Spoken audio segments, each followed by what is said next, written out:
Okay, good morning, good afternoon, and good evening, everyone. Thank you very much for joining our officially last webinar for today. So, premise plumbing modeling, looking to the future. And then, as you see on the screen, we have excellent speakers listed here. And then we'll start with Dr. Mark Le Chevalier. Mark, you have the floor. Thank you. Very good. So I was a little bit intimidated when Walter Grayman called me and asked me wanted to give a talk in this closing session on the future of premise plumbing, and was intimidating. And then I realized I love talking about the future because by the time the future comes, people long have forgotten what you said or kind of hold you to anything.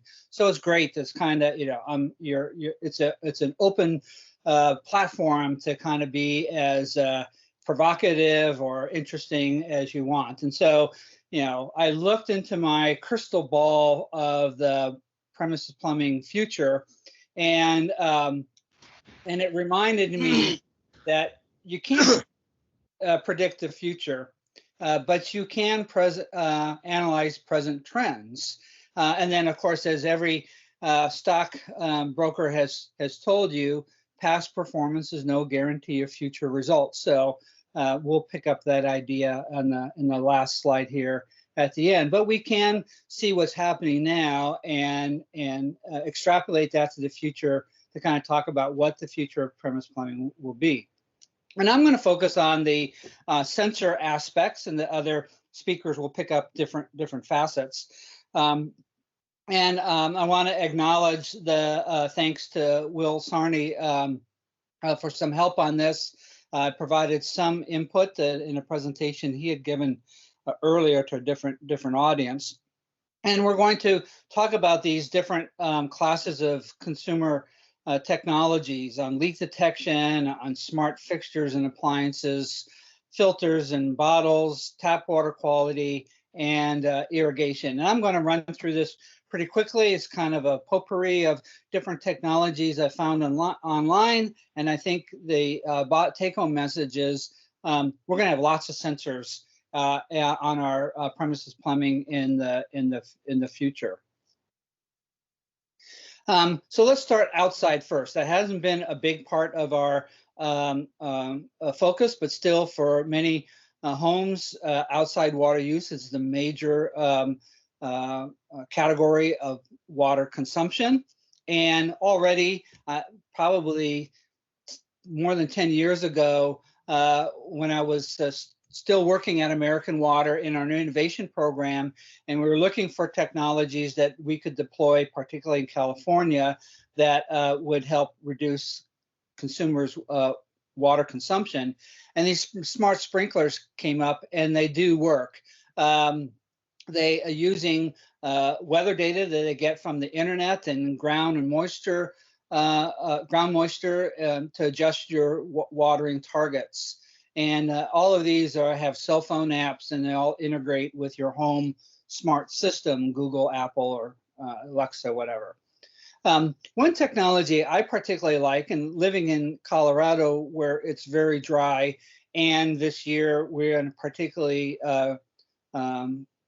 stringent water use. The middle sensor here is a Toro device. It's a spike that you put into your lawn. It sits low enough that you can just mow over the top of it, integrates with a controller, and then uses soil moisture to adjust the lawn watering. So, regardless of kind of what the humidity is, it's actually measuring the soil moisture and the need for the plants to use water. I found this completely off the grid, a solar garden drip system. So it takes water from, let's say, a rain barrel or some kind of water reservoir, uses a solar panel to power a pump to water your plants on your patio, or it could be integrated a drip system into your garden. And then the last kind of area of water use is this subsurface textile irrigation. Again, another technology we found in our innovation program. This would be laid down underneath the sod before putting down grass or really any vegetation. And then the water wicks through this this tile and provides subsurface irrigation. So there's no loss of water from evaporation and changes in humidity. So let's moving indoors. From outside, the first place indoor would be your water shutoff.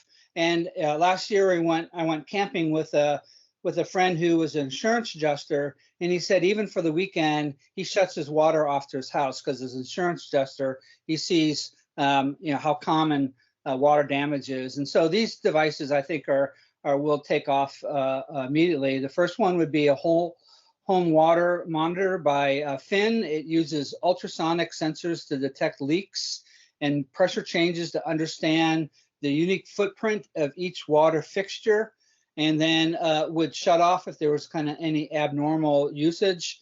And the app then could provide you water use trends, conservations, goal settings, and what.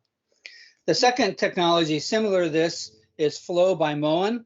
This is a technology now that is marketed within my own old company, American Water, to their customers. And again, it's a turn-off device that if it measures consistent flow or some kind of leakage, it would turn off and prevent your house from being flooded.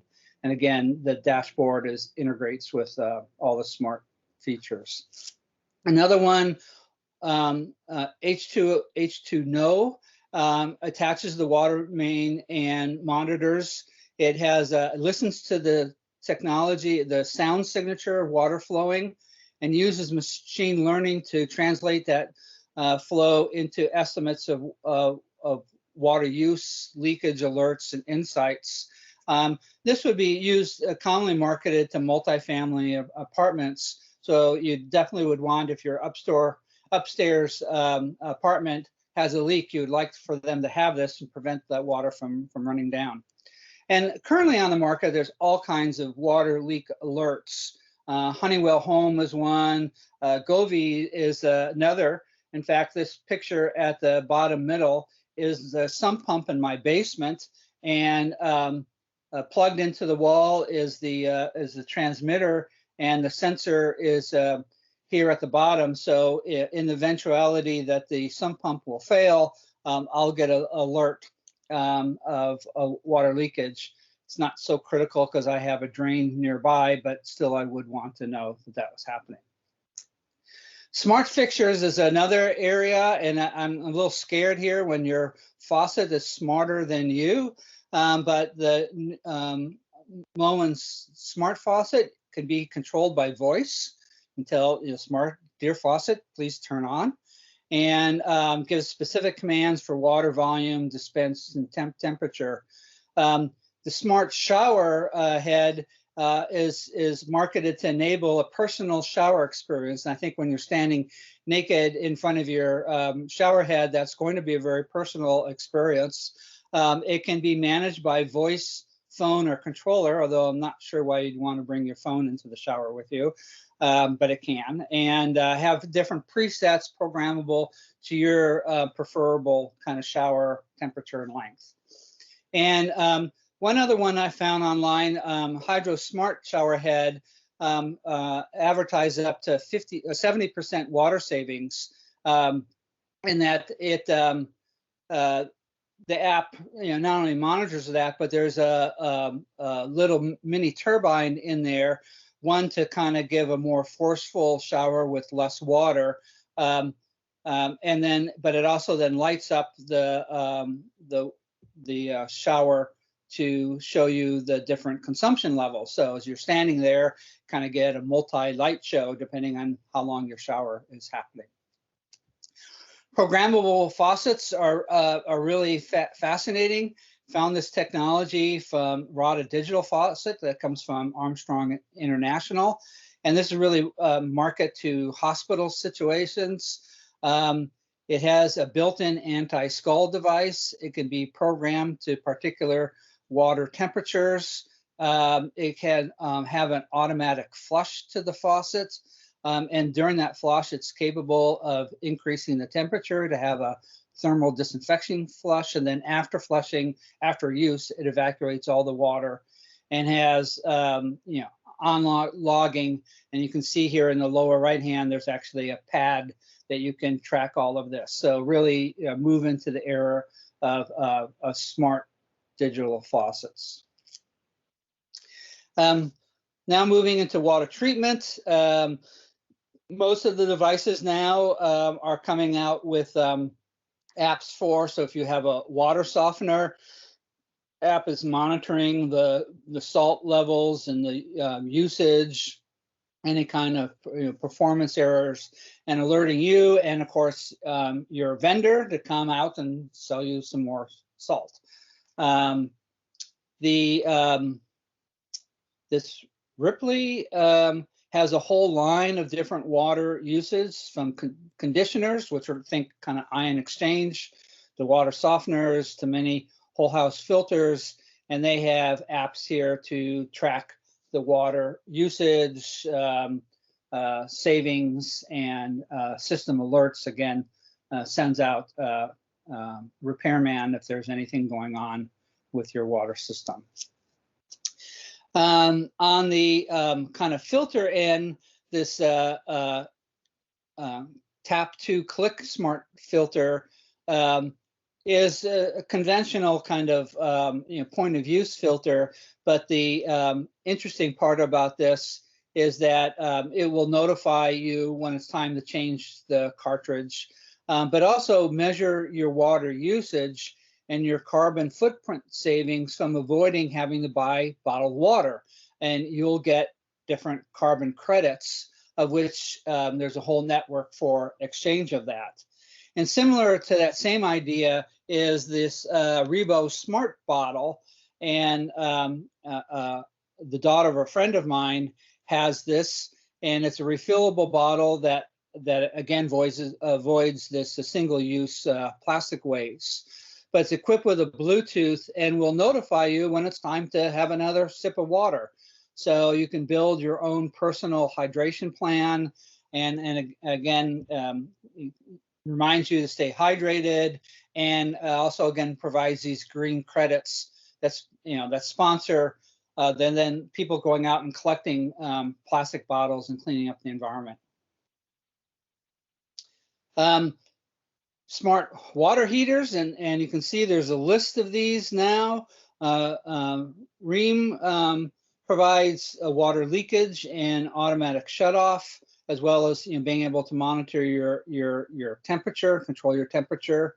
Some would know that you are going to take a shower in the morning or a bath at night, and so during the midnight, during the night, and during the day, when it measures your water usage, it might lower the temperature of your hot water heater so that it's not heating water when nobody's home and nobody's going to be using that. And that comes both for tank and tankless.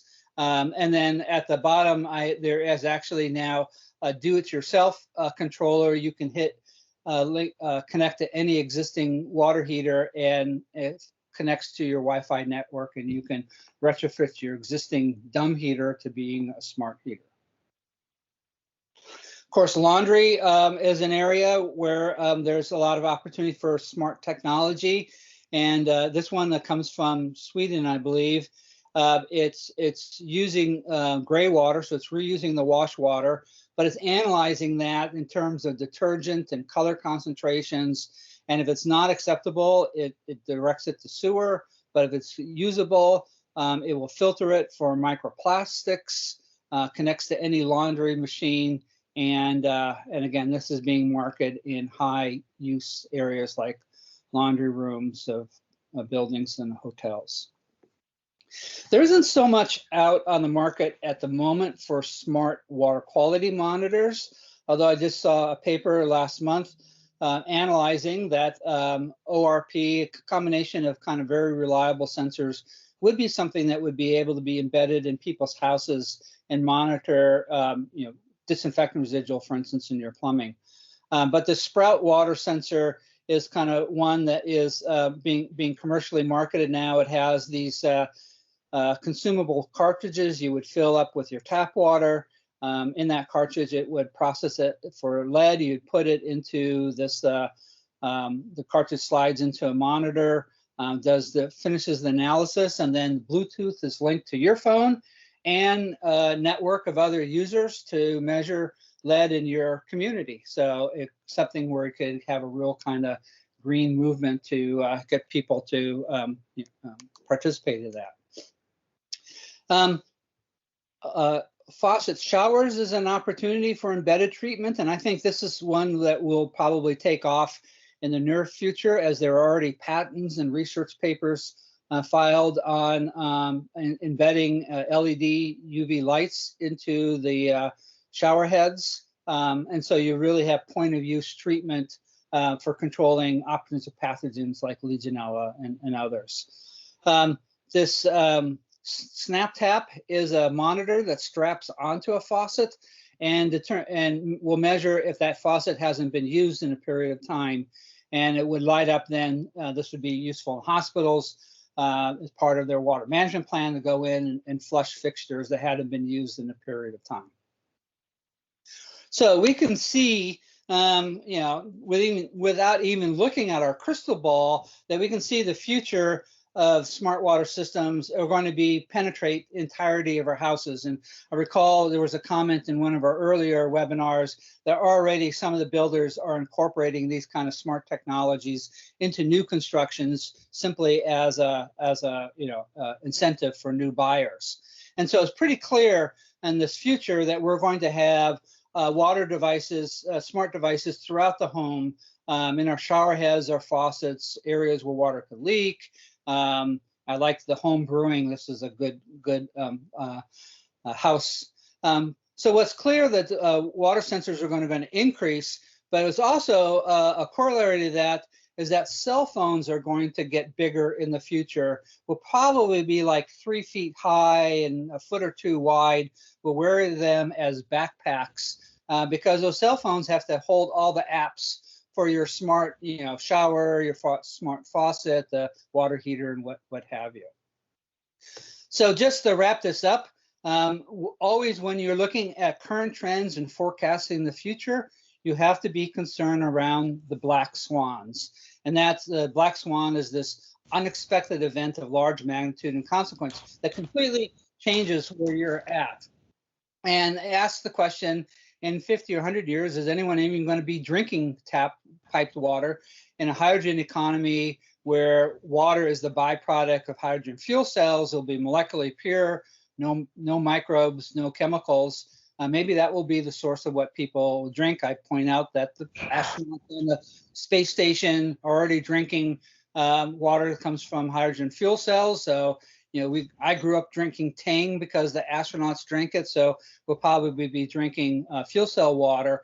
But I don't think that volume won't offset the need for washing, bathing, showering. However, it will change the value proposition of what people look at water and the value of water, and have to then value water for irrigation or bathing and showering. So anyway, with that, I'll pass it to Andy for the next presentation. So this is an excellent setup. Dr. Chalvier and I had no communication before this, and he focused on something that's really important. I'm going to touch upon that a little bit, but then focus on other aspects of where I see us going in the next 20 to 50 years. My background is drinking water infrastructure, contamination, decontamination, primarily utility water systems, but also water treatment and building plumbing. And so where I was looking at is, where are we going to be in 20 or 50 years, and where are we now? So I think a lot of us on the calls and these webinars understand the criticality of safe drinking water. Maybe some people that are watching this on YouTube are hearing about this for the first time, but the fact of the matter is we need water for hydration. Children rely on adults to provide them access to safe water at schools. We need it for economic prosperity and security. And when I was with the U.S. Army, we were in a DMZ on a mountaintop. When it came down to it, the soldiers looking over the DMZ needed to have safe water. If they didn't have safe water, then they wouldn't have been able to do their mission because they would dehydrate on their position. So regardless of where you are in the world, safe water is important. And even for these soldiers on the mountaintop in the DMZ, they needed plumbing. And just like many places in the US and worldwide, plumbing is the system of pipes, tanks, valves, fittings, and other materials that are used for water supply, heating, and sanitation of the building. Now, plumbing is not new. This has been around for thousands of years. In the last 200 years, water heaters were developed. The first plumbing code came out in 1928. And then in 1966, we saw the entry of plastics into plumbing systems. And so, 1966 is not that far away compared to, plumbing being around for thousands of years. Now, for those of you, trying to get your bearings on what exactly is Dr. Welton going to talk about, well, we have building water systems that receive water from public water systems or regulated water systems in the United States. And public water systems serve communities that are 25 people or more 6 months of the year. And public water systems deliver water through buried water mains. They pass this imaginary property line. They go through service lines, and then they enter the buildings. And inside the buildings, you may have significant complexity that you simply just cannot see.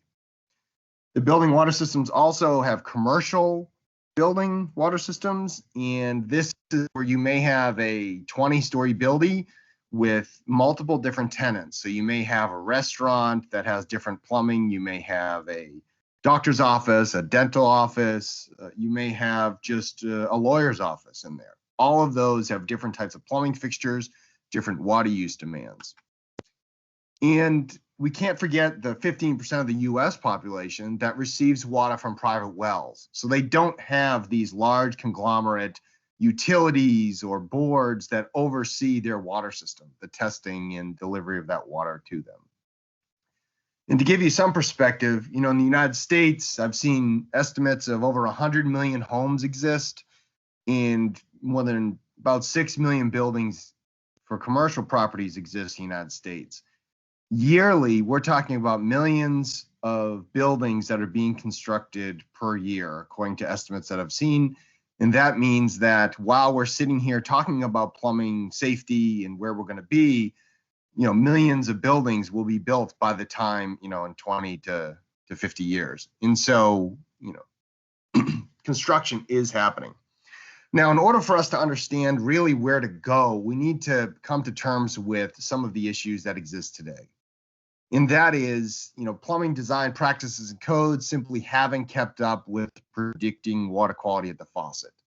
Occupancy permits, when you're permitted to open up a building and let people start drinking water, often you don't have to test the water. It's assumed that, well, since the building was constructed and clearly they've invoked code, that water must be safe at the faucet. And we know that's not necessarily the case. Plumbing materials often are not tested under actual use conditions. And in some cases, the water treatment devices or the point of entry devices, point of use devices, aren't tested under the conditions that they're installed for either. Except for one regulation, there are no federal regulations that address water quality at the faucet. Most of them address water quality within the water distribution system, and for private homes, there are none generally. And then finally, in the last 10 or so years, we've seen different building certification agencies and systems, work altruistically to improve water safety in buildings, but sometimes the policies or codes or different certification credits that they give drive water safety in the opposite direction than where they're trying to go. And so really to underscore the scale of complexity that we are dealing with here is overall, if you ask people across the country, is the water quality being delivered to a service line on a large public water system the same? Generally, people will say, well, yes, they invoke the consumer confidence report. And the fact of the matter is we have significant variations in the quality of the product that's delivered to a single building every day. And it changes by hour, by season, by week. And that is significant because if we're trying to predict, okay, is the water safe at the shower or is the water safe at the fixture? And we do not understand how variable that water is coming into the building, then we're sure as heck going to have a very difficult time trying to predict whether or not we have a problem potentially inside that building. So more testing is needed. You've heard a lot about Legionella pneumophila and some other opportunistic pathogens in building plumbing, but what I want us to kind of not lose sight of is that chemically inside buildings, while we have these rules and laws in place, that doesn't mean that the water is actually safe in the buildings. 2 buildings that we tested, we had a 7-year-old lead school, not lead school, a lead school, and we found 2 to 3 milligram per liter of copper levels extensively throughout the cold water system in the building for like 6 months, when school was in session, when school was not in session. We also found a office building that was 10 years old, and if you let the water sit for 19 hours, 1.3 milligram per liter of copper would be found in certain parts of the plumbing. And that's because it would leach out of the infrastructure, the plumbing. But these buildings are within a public water system service area that is compliant with the lead and copper rule. So the existing regulatory framework is not necessarily set up to help people understand building water safety. There's other actions that it's supported for. And then let's not lose sight of the other metals and other organisms, DBPs. We've seen 50 to 200% increases in DBPs inside the building, depending on water residence time and a number of other factors. Now, finally, what I see as a problem that can be immediately addressed is simply the lack of awareness about polymer materials in plumbing systems. And so we've seen an advent of plastics come into plumbing systems, in utility systems, and in civil engineering and environmental engineering and science. The knowledge associated with plastics really has been ignored, and we focused on water quality and metals, but not necessarily plastics. And plastics can have a profound impact on the water safety inside the building. And it's important that we start addressing that through education and awareness. And finally, when disasters happen, like wildfires or chemical spills, because the society really doesn't have a good grasp on what's happening inside plumbing, what we see is sometimes inopportune advice given to populations that can expose people to chemicals unwillingly, but for, of course, good intent, because the people that are issuing that advice don't want to hurt anybody. They just didn't understand what the complexity is that they were talking about. And so really there needs to be an educational effort here to kind of advance this. And so, the National Academy of Engineering and the National Academies of Science and Engineering and Medicine sanctioned studies, and they said, where are we going to be in 20 to 50 years? And most of them focused on improving health and safety in urban cities and advancing and embracing technology. And I think that's where we need to go. Years ago, we saw the indoor air community adopt IAQ, indoor air water quality, 10, 15 years ago. And you've seen that indoor air community just beat that over and over and over into policy statements, into research. But we really haven't seen that type of adoption in the plumbing, safety, water quality community. And I think we need to do that. And that will give us some type of hill to plant a flag on, right, as a public health focused community. Now, Dr. LeChalvier talked a lot about technology, and I'm not going to spend too long on that, but his presentation is a great resource for the details. Where are we headed? Voice-activated fixtures, artificially intelligent systems, home systems, indoor water quality sensors, fixtures that refresh themselves so that you don't walk up to a fixture and the water is 2 weeks old, that it refreshes itself and you don't have to worry about the metals, organics, or microbial issues that may precipitate. Communicative appliances, not necessarily like, hi, how you doing in the morning when you get up to go get your coffee, but the appliances are, artificially integrated into the rest of the systems there. And so I know there's a lot of different technologies that exist today, but I think we're going to see, entire living systems that are integrated for the building occupants. So where we need to go, I think, we need to start with the education. And if you just look at the dictionary of tap water pertains to water coming out of a faucet. It does not pertain to water that's delivered by, say, a public water system. And I know many people may disagree with me on this, but the fact of the matter is we don't necessarily test tap water. We test water that goes to the water meter. And after disasters, you generally don't see that either. You don't see utilities going into people's homes, taking water samples, because they generally draw a line at the meter and say, this is our responsibility. So I think we need to embrace the understanding that tap water really isn't tested, but we need to change that. Systems and technology and education are important. Understanding how these systems operate, understanding how plastics operate and their role and their variability, even within batches and even the same brand of materials, can be significant in this systems approach or systems thinking towards building water safety. So Dr. Chalvier talked about 50 to 100 years from now. I was thinking about that too, and I changed my numbers to 20 to 50 years from now. A lot of the buildings that we have today and the plumbing's still going to be there. We're not going to, demolish buildings and build all new, technology innovative buildings. So we need to deal with those. Even the Franken-Plumb buildings, the Frankenstein-like buildings where you have renovations upon renovations and pipe leaks and you have all different types of materials. Unless as a society, we don't care about building water safety in those buildings. We don't care about building water safety in those buildings, then I would say we don't really need to know whether or not the water is safe, and the building occupant should recognize that. We need to support studies for evidence-based public health decisions and integrating technology, and then embracing partnerships to innovate technologies. Now, Dr. Lee, one of the organizers of this plumbing modeling group, and his team have developed a integrated hydraulic water quality model that will be presented next month at American Society of Civil Engineering Conference.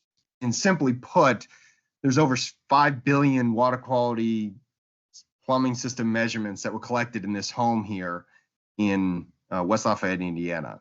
And what we expect will happen with this is you can change certain characteristics of the model and it will output what types of water quality changes you may see in the plumbing. And I think that's where we're heading so that we can start informing better design decisions. So when plumbing engineers or contractors are approached by a homeowner that says, I want to build my house 300 feet off the water line, they can have some understanding about what that might do to the water quality versus building 50 feet off that water line. Adopting and embracing field validated and transformative technologies, as Dr. LeChalvier indicated, I think is where we're going. In the next 10 years, potentially, we'll see integrated, building systems that kind of respond to the occupants and their desires. And then finally, I did want to mention, where can we go? I would propose that we develop a Safe Buildings Act and requiring building water system public health risks to be minimized through design and construction. And through this legislation, I would propose that we designate roles and responsibilities for public health departments and public water system primacy agency to understand what their roles and responsibilities are, and also require water testing of new building for occupancy permits. Require new commercial buildings that establish water management programs, provide tax credits for the adoption of in-building water quality sensors. How do we facilitate industry and public partnerships? We provide tax credits. We lessen the burden to get into the market. Different federal agencies, I believe, have different strengths, and I think those strengths should be brought to bear to some of these wicked issues that are kind of confronting where we are today. For example, disasters will happen. Wildfire caused contamination of building plumbing systems is expected to occur this year. It's occurred in 10 different public water systems already. It's happening. And so we need to address some things in the short term as well in the long term. We've also at Purdue developed a Building Water Essentials course to try to elevate the baseline level of understanding of building water systems. And this isn't meant to be the advanced course. This is a basic understanding of how building water systems work and are designed. We've also developed a plastics and infrastructure in the environment course. And some of the topics in this course are building water system focused. And this is important, again, because we need to help practitioners and other professionals that are in this space elevate the understanding of the systems and technologies that they're using so that they can appropriately apply them and identify innovation opportunities. There's a number of people on this slide here that played a leading role in the development of building water systems and premise plumbing technologies and safety. There's probably over 100 more that are not shown on this, and I just wanted to pay my respects to these individuals who are making a difference in their own right. And with that, I will stop sharing, and thank you so much for the opportunity to talk with you. Thank you very much, Andy Weldon. So Andy, okay, so our next speaker will be Mr. Ali Kroner. So Ali, can you share your screen, please? Morning. Now for probably something entirely different. I really enjoyed both of those presentations and learned a lot from them. And in all honesty, when I received the invitation to share this morning, at the time, premise plumbing was a term unfamiliar to me, not the center of my focus by any means, but certainly related to a lot of the work we're doing. So again, I am Ali Kroner. I serve as sustainability coordinator for the city of Cincinnati.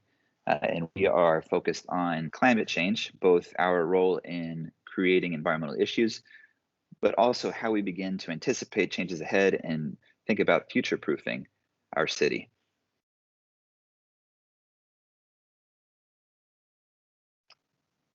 And I take it that we have people from all over the country here, so I just wanted to give a little bit of context. Cincinnati is what some people call a Rust Belt city, right? We had a population boom right up until about 1950, at which point the outsourcing of jobs and urban sprawl led to a decline from what was our peak of 500,000 population to what is today around 300,000. But that is in contrast to our metro region, which has grown continuously throughout that stretch of time. And I think that's important to note because when we think about city scale infrastructure here, we have a city proper that is designed to accommodate more people than we currently house. But we operate two utilities, our water utility and our sewer utility, that service the region. So there's some conflict here between the urban core in the region and the tax base and the infrastructure load that we're charged with managing. Climate change is something we are dealing with on a daily basis now, but it's not rising sea level, it's not forest fires, it's not hurricanes here. It's getting warmer, but most notably, we are seeing a pretty significant increase in storm events. So we used to call them 100-year storm events. Storms that were statistically supposed to happen once every 100 years, we are seeing multiple 100-year storm events, multiple 50-year storm events annually. And as a very old city, we have a very old sewer and plumbing system, and we are not well equipped to handle these bursts of storm events. And we have what is called a combined sewer system. I imagine that's a term familiar to some of you. where our sanitary sewage merges with our stormwater sewage during these storm events, which creates the very unfortunate situation where we have raw sewage coming up into people's homes on a relatively regular basis. These sewer backups are very expensive and have long-term indoor air quality repercussions and come at a price tag of approximately $50 million annually for our region. We're also a very hilly city. So when we have these major storm events, we have a lot of runoff, but also when hillsides are developed, they become prone to landslides. These landslides, as you can see in this image here, do compromise our roadways, but the other thing to think about is they also can compromise our underground water lines. And this is a picture where a water main succumbed to the pressure of moving land and created a giant burst that wreaked havoc for one of our communities on the east side of town. Again, this is very expensive. This is a problem that we are attempting to fix with hillside stabilization, but with the increase in storm events, we don't know if it will work. And these are price tags that mean that we don't have money to spend on other core governmental services. The hillside stabilization effort right here is a $17 million project. That money was supposed to be spent on a police headquarters, right? So this is impacting day-to-day core governmental operations at this point.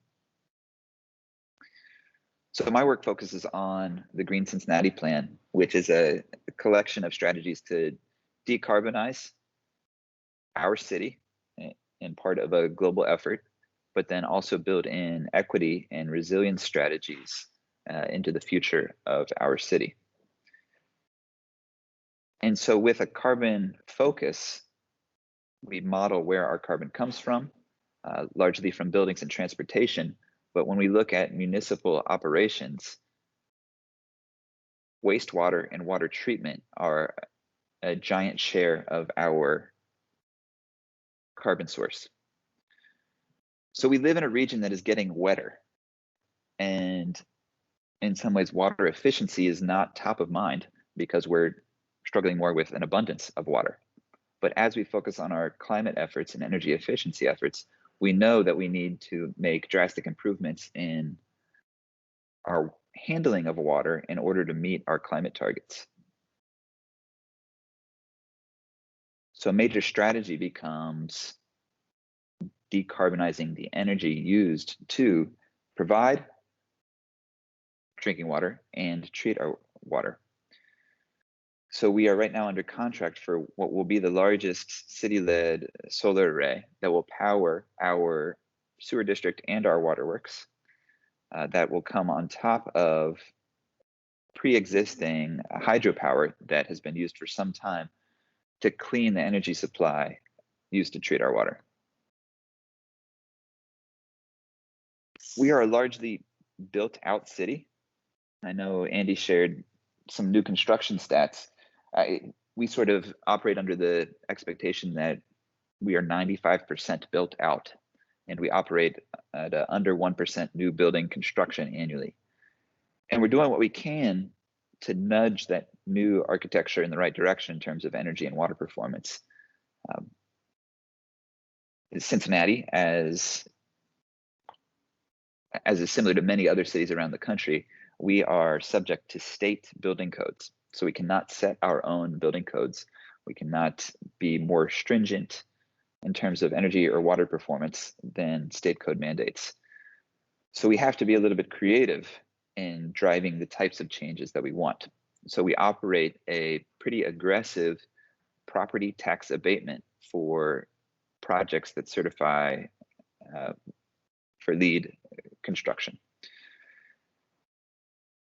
So at this point, we have one of the highest rates of new LEED construction per capita across the country. And I imagine most of you are familiar with the water reduction strategies, both indoor and outdoor, employed by LEED. And we have seen this embraced by developers in a major way, mostly for commercial, but also for residential new construction. One of the key principles of LEED design is urban infill and density. You're rewarded for those. We are already a very dense city, but as we incentivize density in this new way, we realize we have come to appreciate that we are putting strains on our water system that we did not anticipate. So this is a picture of Over the Rhine, which is one of the most dense parts of Cincinnati and has seen rapid redevelopment over the last 10 to 15 years. And we are coming to appreciate that these infill projects now they do not have sufficient water pressure. So increasingly, we have to install boosters to make sure that we have sufficient water to power the multifamilies and the sprinkler systems entering into these buildings. One of the big climate initiatives here, we call the 2030 District. And this is a voluntary collaboration of our big corporations. So we have Kroger here and Procter & Gamble and Fifth Third. These major institutions are making a lot of headway towards zero waste manufacturing, climate neutrality goals, water efficiency goals. And the concept here is that by banding together, property owners make a commitment to reduce energy consumption, water consumption, and emissions from transportation 50% by the year 2030. What's been interesting here is that the energy and the emissions from transportation are fairly well understood, fairly well mapped out strategies to help us achieve those goals. The water component is missing. So I really enjoyed Mark's presentation earlier about all of these smart building systems that can help us think about how to operate more efficiently. But we live in an area where water is abundant, water is cheap, and there are not strong economic drivers toward energy efficiency the way you see in some of our peers in the western part of our country. So this is a big challenge for us. One other thing I'll mention here is one of the strategies to achieve energy efficiency is through district cooling and heating. So we have a district chill loop that operates in Cincinnati, downtown Cincinnati, where chilled water is pumped between, right now I think it's about 16 buildings that share this shared district chill loop, which is a whole different type of water infrastructure that is seeking to expand within our already built out, already dense urban environment. And these are systems that are now taking off on campuses in other cities working on climate efforts. I've tuned in for a few other sessions that have been part of the series, and I know lead pipes have been widely discussed. This is a very real issue for us. In Cincinnati, about 4% of our kids demonstrate elevated blood levels annually, my own children included. We have attempted to map where all of the lead service lines are across the city. We have many of them, thousands of them. And that's an enormous expense to incur to address this problem. Certainly we see what went down in Flint, and this is a top of mind issue for our politicians. I think our public health community would make the case that while this is important, most of our lead exposure is actually coming from lead in paint. But given the nightmare in Flint, most of our resources are devoted towards lead water service lines right now. And right now, many cities across the US are receiving American Rescue Plan funding. Cincinnati is scheduled to receive $290 million, and a large portion of that will be devoted to, well, is expected to be devoted towards eliminating these lead service lines to help address this issue. And I realize this isn't premise plumbing, but with Mark's talk about all of the smart water sensors, we are operating a citywide smart sewer system now. So mentioning our older sewer system and these storm bursts that we're experiencing, which lead to all of these sewer overflows. Our sewer district has begun to implement a network of sensors throughout the district that are paired with what you might consider to be industrial balloons. And when we have these storm events, the sensors can detect when a part of the sewer system is overwhelmed and inflate those balloons to create temporary dams to redirect water to elsewhere in the system where the sensors indicate we have capacity. And this has been very successful at helping reduce instances when the sewer system is being overwhelmed.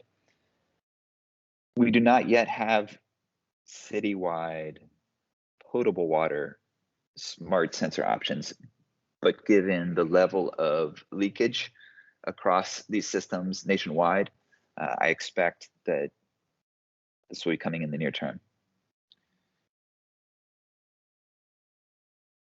The other thing I think cities are starting to think about when we think about climate change is climate migration. As I mentioned, we are experiencing some climate changes, but they are not as severe as other parts of the world. And as we watch other cities of the US be struck by hurricanes or forest fires, we are seeing increasing rates of climate migration. And as demographers begin to map where people will likely move, the Great Lakes region of the US is expected to see population growth in this time frame with the abundance of fresh water here. So we are already dealing with infrastructure challenges, both in terms of cost and integrity. And if we are to experience the level of growth in this region that demographers are anticipating, that will put additional burden on these systems we're trying to maintain.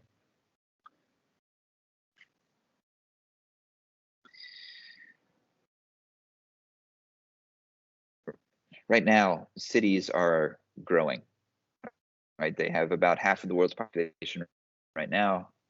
By 2050, we're expected to host 75% of the world's population within cities. And in so many ways, city code and city policy is the DNA for our future. And the same way our DNA scripts who we are and what we're good at and what we like to do, city code scripts how our buildings operate, what our cities look like, how we behave within them. And I think Mark alluded to this earlier also, in many ways we try to predict the future by looking backwards. And it's very hard to drive when you're looking in the rearview mirror when climate change is on the horizon.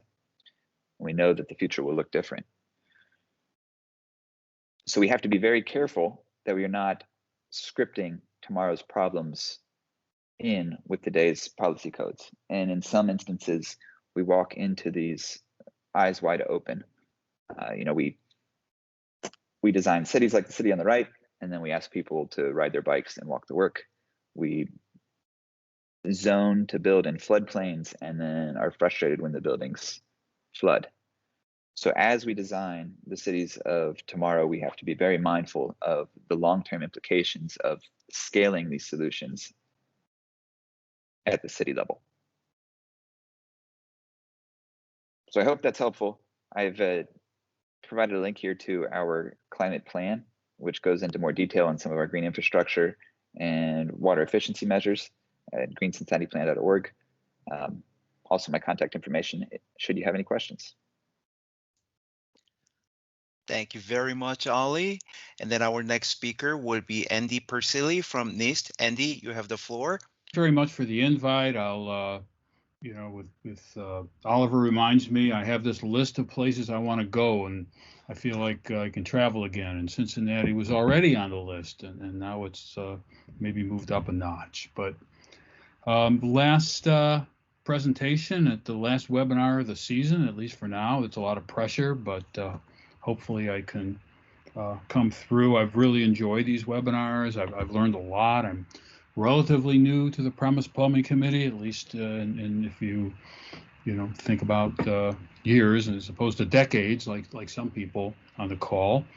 I will note my background is in indoor air quality, which and Andy Welton's comments on indoor water quality and in relationship to indoor air quality brought a few thoughts to mind. Maybe I can, if I have time at the end, I can speak to those. And we've heard a lot about we've heard a lot about the future today. I'm going to talk a little bit about the past, a little bit about the present, and then touch on the future myself. And I'm focusing on research that needs to be done in this field. But more importantly, I mean, research is great, but how do you get it into the hands of stakeholders and practitioners and others, who need the results, who need the insights? So I'm going to talk a little bit about that. I have one quick slide about NIST, and I won't dwell on our organization really at all, but when Andy Welton mentioned that proposed legislation that he's thinking about, it is very much in line with the mission of NIST as listed here, measurement science and standards. So interesting ideas, Andy. I'd be always interested to talk to you about that. So going back a lot of years, NIST and the predecessor organization, the National Bureau of Standards, has been involved in plumbing research for just about 100 years. When indoor plumbing started to happen, like with any new technology, there were issues. And, practical issues about performance and design and installation. And that led to an effort initiated in large part by Herbert Hoover to, what do you do in the federal government when you have an issue? You create a committee or commission, and he put together a commission of engineers and manufacturers and buildings people to create a committee that wrote the first national plumbing code. Some people call it the Hoover Code, other people call it other things, in 1928, which is same year on Andy Welton's slide. So it must be true. The work continued, and Roy Hunter developed his sizing curves in 1940. And then when our building was built in the 1960s, this is the building I've been to twice since March of 2020, a 5-story plumbing tower was installed. It was part of the design. It was used to develop test procedures for waste transport, did some research on venting. It was used for some work for HUD in the late 70s. It was functional when I got there in the early 80s, but since its usage has kind of tapered off. NIST also did some work on appliance test procedures, primarily for energy use, but you can't talk about the energy use of appliance without talking about the hot water use, and then did some work for EPA on decontaminating plumbing systems in a homeland security context. So there's a little history lesson. More recently, I don't need to tell you that water use in buildings is decreasing, but the concerns about water quality are going in the other direction. And there has been some discussion about NIST re-engaging. Some people were saying, bring back the plumbing tower. And there was even some draft legislation calling for a NIST role in the field over the last few years. We had a bunch of discussions with various stakeholders about what needed to be done, and we realized collectively that there were a lot of important work that needed to be done, some of which was in progress, but nobody had written it down. So we had a workshop in August of 2018 that many of you attended, and that led to the report shown here that was developed by the contractors who facilitated the workshop. And we only could fit so many people in the room, and so to accommodate the the ideas of those who couldn't attend the workshop, we also put out a request for information in the Federal Register. And we took all that information from the workshop in the Federal Register, and last May, wow, I can't believe it's about a year ago, we issued this NIST technical note, Measurement Science Research Needs for Premise Plumbing Systems. You can read the goal. It's about new system design, and it's about dealing with existing systems. And the report itself has 59 research needs, kind of in two categories. One we called foundational measurement science. That's metrics, test methods, data, and then another category, applied research, which is more about design approaches and guidance. In hindsight, we should have come up with one more, so we had a nice even 60. But as I mentioned, it was based on the input we got at the workshop, the Federal Register request for information, and just talking to people over the time since the workshop and the publication of the report. I won't go through the report. Here's an outline. There's some interesting history in there, and if you like that sort of thing, kind of what happened back 100 years ago and in the decades since.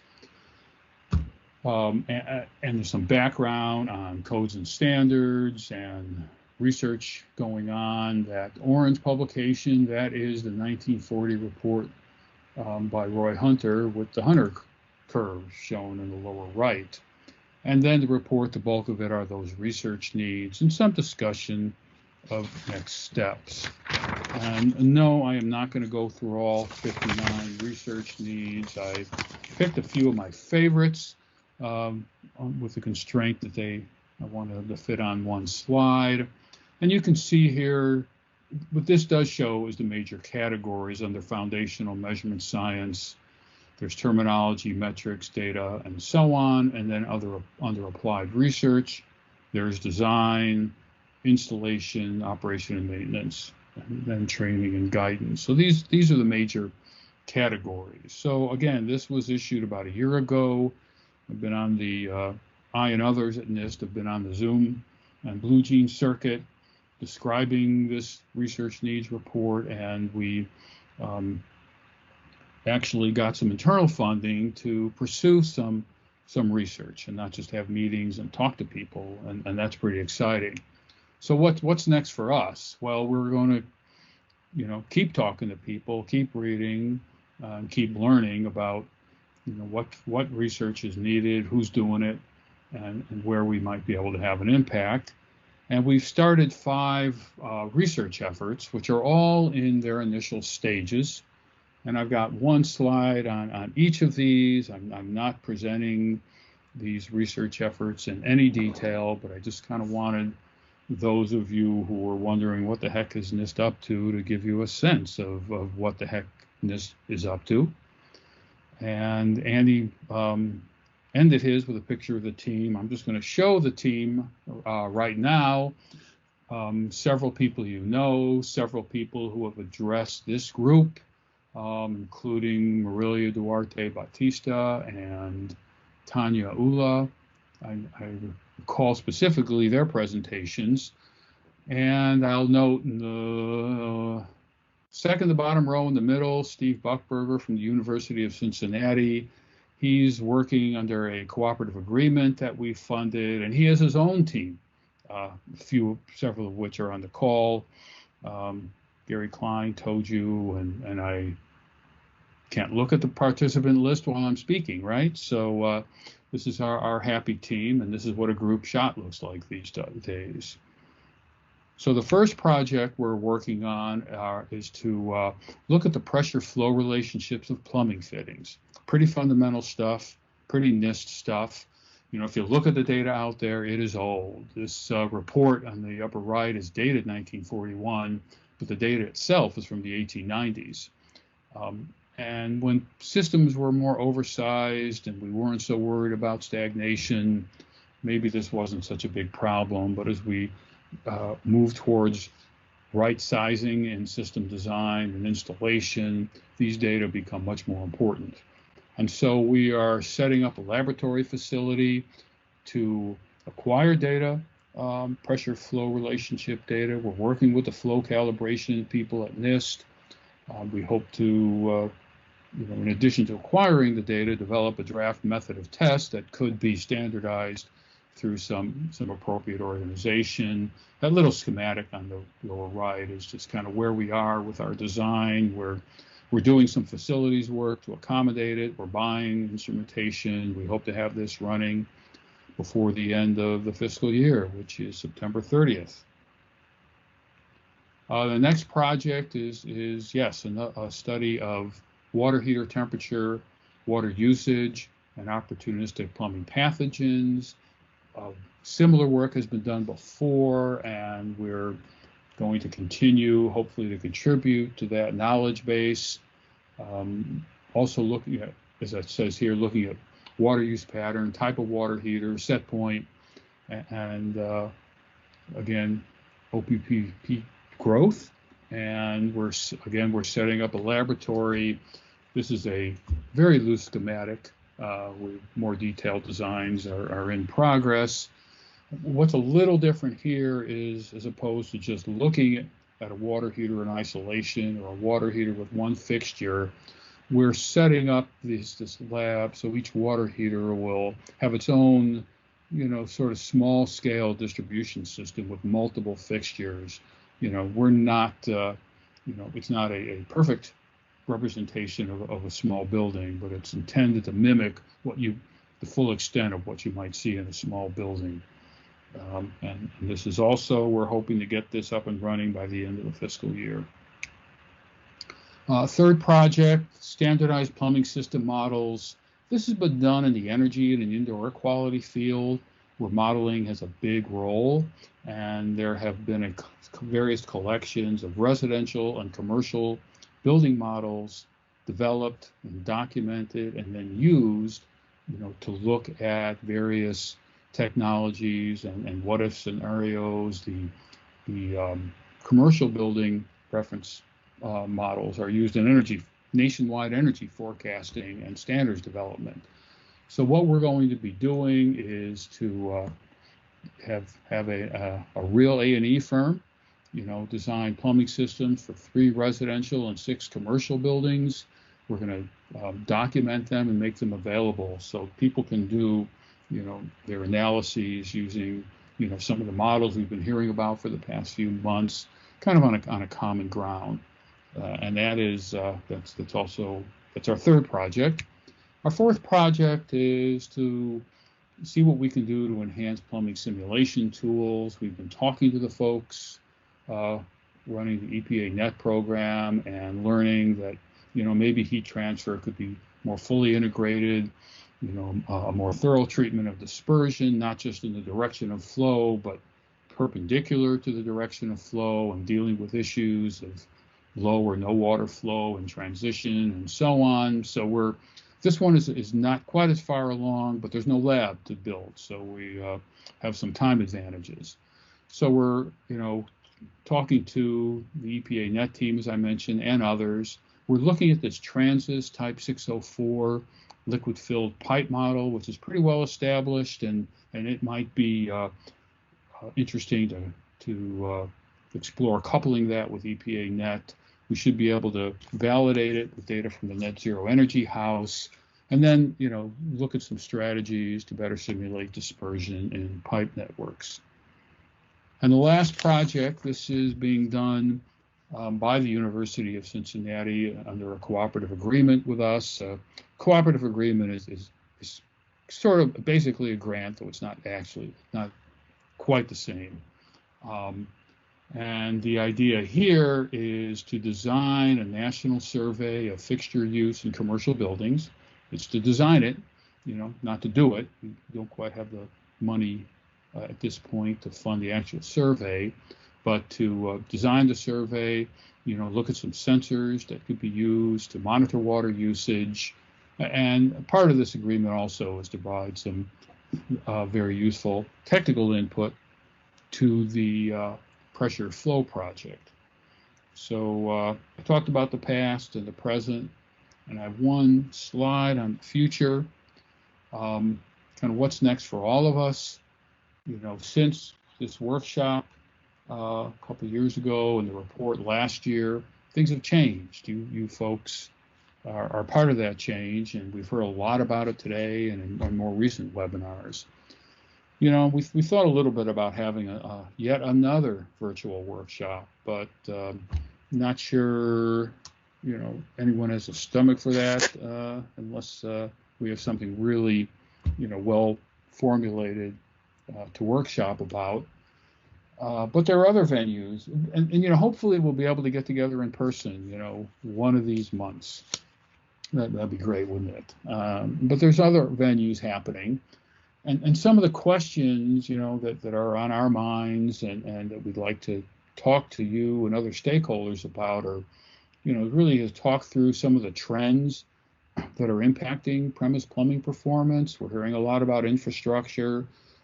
Things are changing with the technology. We've heard much of that today, and more on sustainable building programs. But to kind of talk through those trends and document them, because that's kind of going to tell us more about the future. What are some of the most important things that need to be done to improve premise plumbing system performance? I think various smart people on this call have opinions there. It'd be good to pull those together. What are the most critical research needs? Our effort a couple of years ago came up with 59 that we published last year. 59 is probably more than we can deal with right now, but what are the most important ones? Maybe there's a few that have come up since that report was issued. And then who's doing the research? We know about the research efforts we've heard about, but I would guess we probably don't know them all. And it'd be good to maybe put a mechanism in place to keep tabs of current research efforts, to facilitate connections between the different research teams. And then finally, to talk about how to take those research results and put them into practice, to implement them through design methods, guidance to practitioners, standards and codes, and so on. So, maybe some future webinars sponsored by this group could look at some of these issues a little more closely. Maybe some kind of information gathering exercises to prime those discussions. Maybe, the WRI folks could do some kind of polling or survey or something. And then there's other venues happening. There's a government industry panel on May 12th at the EWTS Emerging Water Technology Symposium that's actually going to be structured around these 6 bullets right here. It's only an hour. We're not going to answer all those questions, but it should be a good discussion. And I'm sure will be other venues where we can engage in considering these issues. And then finally, I mentioned Andy Welton's comment on indoor air quality. Got me thinking a little bit. There's a lot more thinking to do on that topic, but indoor air quality is kind of like water. It's interesting because it's regulated outdoors. There are no regulations on indoor air quality other than some rules on pesticides use and a few other things. So, but people breathe most of the air they breathe inside buildings. Even the outdoor air pollution that's regulated, most of the exposure to those outdoor air pollutants are occurring inside buildings. So I think there's some interesting analogies that I've seen over the decades between indoor air quality, water quality, and food quality in terms of regulation and health impacts that might be interesting to explore in the future. And with that, I thank you very much for your time and attention. Thank you very much, Andy. Excellent presentation. So let me share my screen here.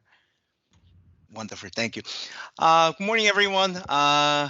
So the last presentation will be our EWRI Premise Plumbing Test Committee's progress report so far. So, okay, so wrapping up about our series of a monthly premise plumbing modeling webinar series. So over hierarchy of our test committee, we are under ASCE, American Society of Civil Engineers, and then under EWRI, which is environmental and water resources. And also we have, under that, we have a standing committee, water distribution system analysis. And also we're very happy to have our test committee, premise plumbing modeling. Okay, so the purpose of our test committee has been advance the science of new field of premise plumbing modeling and document the state of the art and identify the future research and development needs. And we're currently preparing a report and other mechanisms.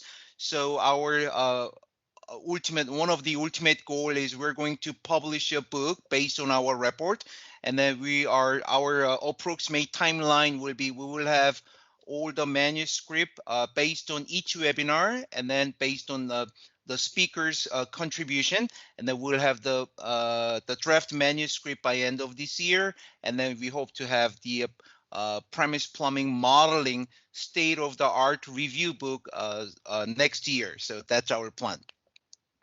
So the timeline of the test committee, I'll be brief on that. So in 2019, we have the core group proposed PPMTC test committee, and it was soon approved in 2020. And we originally planned 2-day workshop, in-person workshop, but as you all know, it morphed into monthly 2-hour PPM webinar series.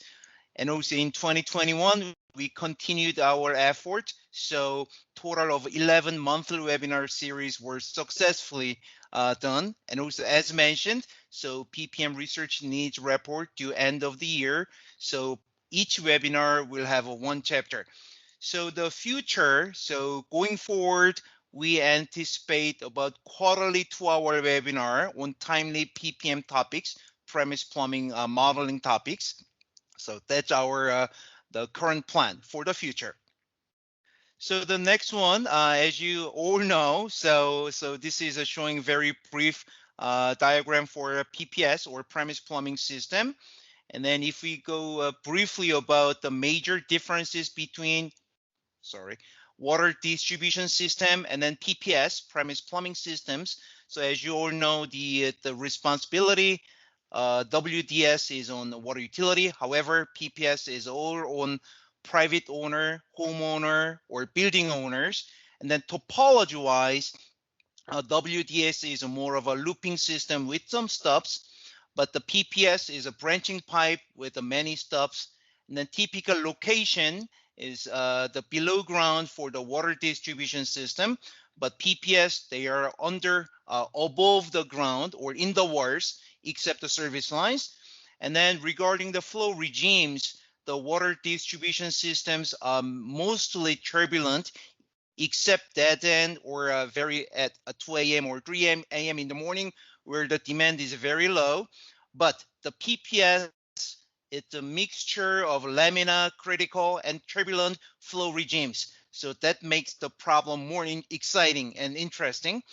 And regarding the demand, water distribution system, it is continuous random stream of the water flow. However, PPS system is intermittent and then run random pulses. Yes, this demand are also a more exciting characteristic of the premise plumbing system modeling efforts. And regarding the stagnation, yes, that's right. So water distribution system, relatively rare. However, the PPS is very common. So yeah, that's right. So the design flow, it's a water distribution system is based on fire demand, but the PPS is based on 99th percentile of the peak period. And temperature, the water distribution system ambient condition, but PPS is a hot and cold water system. So hot water modeling, that also has been very hot topic in the research community and the practice community as well. And then fixtures, water distribution system is based on the industry standards. The PPS is a little more of assortment of appliances. And then the EPA net or H2Net. Other commercial software has been the major modeling software for water distribution systems. But the premise plumbing system modeling software, it's in active development at this point. So the next one, so this is showing all our efforts so far. We are very proud of what we've been doing. So starting from water age overview, water age and contaminant, water demand, hydraulics, water quality, operations, instrumentation, hot water design, and information management and modeling. And then today is looking to the future. Yep, that's right. Okay, so this one is showing also we have our email list has a research community and also industry leaders. So over 130 people in our email list. And also we also shared via LinkedIn easily over a few thousand. So many people are, we disseminate it and outreach it to the people of have a great passion for the premise plumbing. So.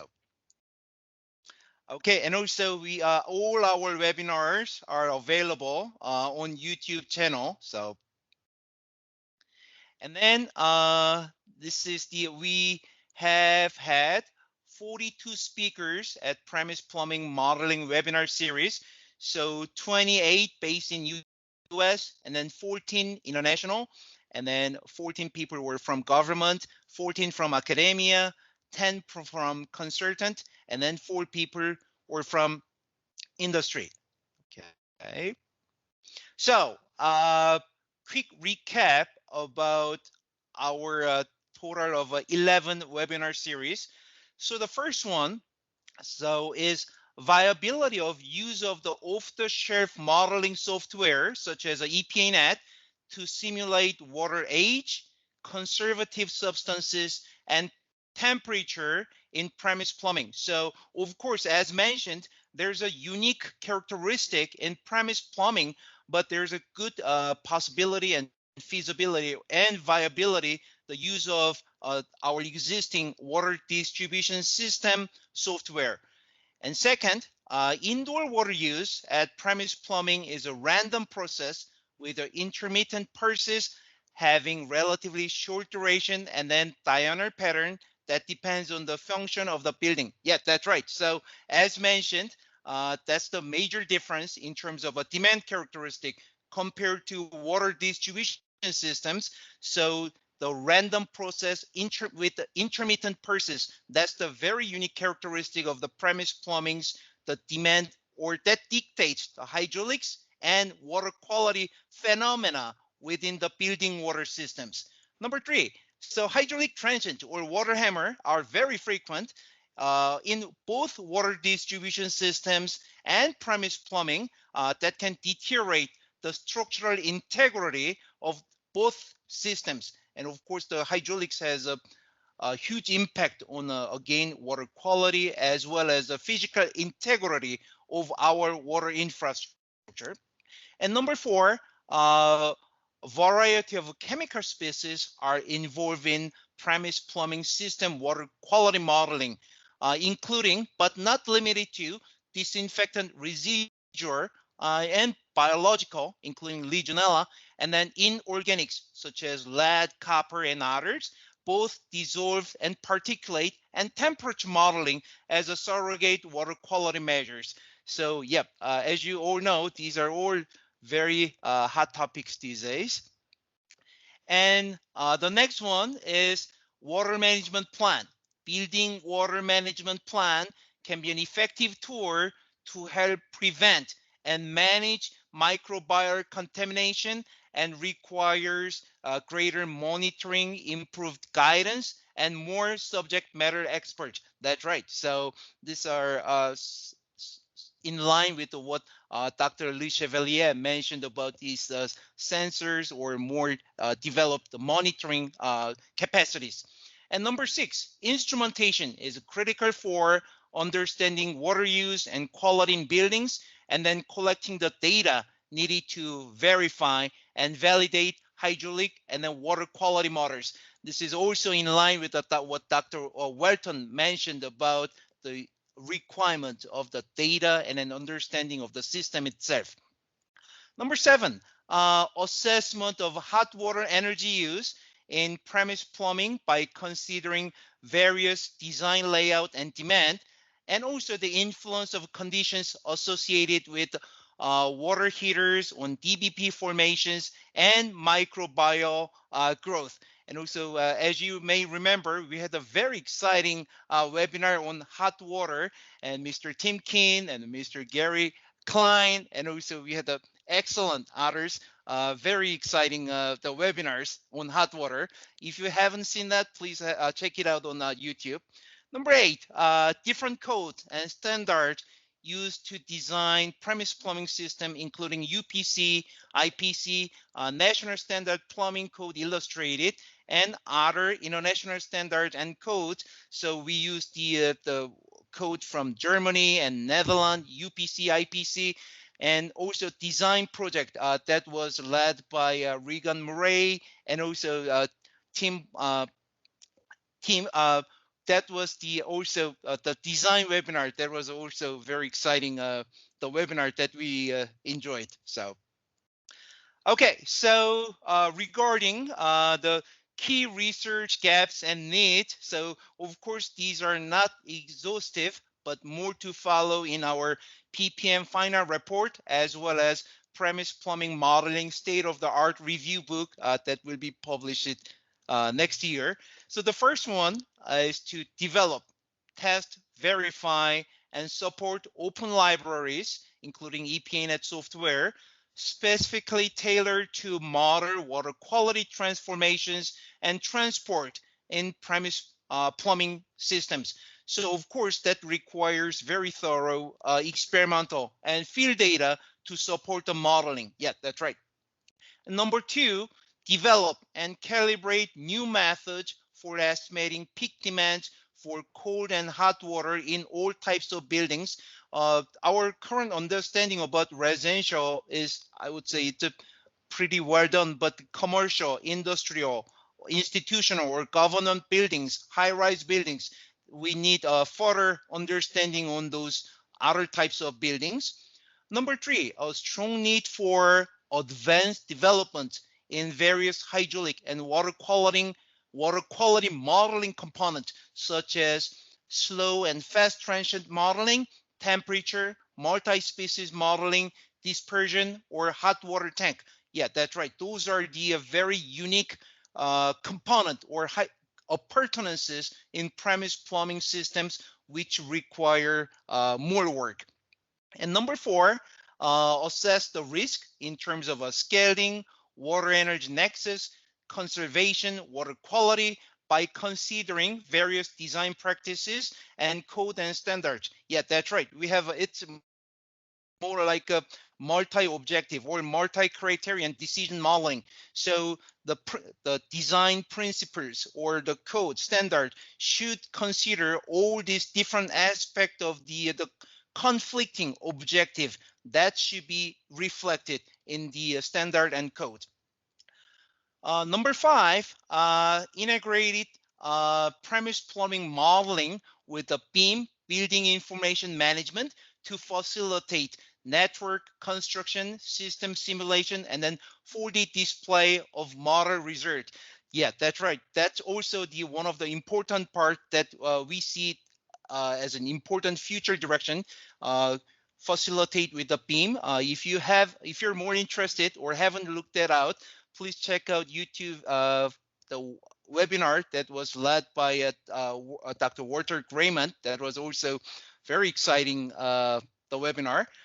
Number 6, develop uniform, consistent industry standards for data management and real-time monitoring of water use in premise plumbing systems. Yes, that's in line with the field verification, experimental verification work for better modeling perspective.